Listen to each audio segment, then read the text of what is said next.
will be financed by net external. Thikũ ĩmwe tu thutha wa minister wa kigina Henry Rotich kuruta rĩendekithia rĩa atwarithia a bodaboda kũgatagira andũ arĩa marakua insurance, rĩu rĩendekithia rĩrĩ nĩ rĩtũngĩtio ũregani mũnene nĩ atongoria matiganĩte a kĩũteti. Akĩaria mwena wa Kiambu, governor wa kaunti ya Nairobi Mike Sonko augĩte makũgeria ũrĩa wothe mangĩhota gũtigĩrĩra rĩendekithia rĩrĩ rĩtinakinyanĩra. Kũringana na Sonko, mamwe ma mathugunda mao nĩ gũthiĩ igoti-inĩ makĩenda rĩrũgamie watho ũyũ wa Rotich. Tutashikana na bodaboda wote Kenya mzima, twende kotini to challenge hiyo proposal ya Henry Rotich ya kusema ati bodaboda walipe sijui insurance, sijui comprehensive insurance. Hiyo itakuwa tunaongeza crime rate.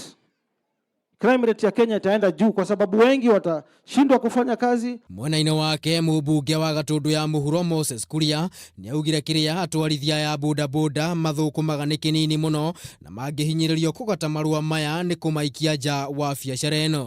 Bodaboda hawawezi wakamudu hii bima ya third party. Vile iko tumejaribu kuambia, tulikuwa waziri Matiang'i aanze kuimplement hii sheria yake tarehe 1 mwezi wa 5. Ameshindwa. Kwa nini? Kwa sababu tunajua sio ati bodaboda wamekataa kulipa hiyo insurance. Ni vile hawawezi. Sasa pale inakuwa hawawezi, tunaongezea mzigo mwingine. Akiaria kaunti-inĩ ya Nyeri, Senator Ephraim Maina nĩ oririe thirikari ĩgatĩre atwarithia a bodaboda insurance ya hamwe, akiuga aingĩ ao matirĩ na ũhoti o wothe wa kũrĩhĩra andũ arĩa makuaga. Serikali iweke group insurance, kiwango kidogo ilipwe kutoka kwa budget ilipie hawa vijana hiyo insurance.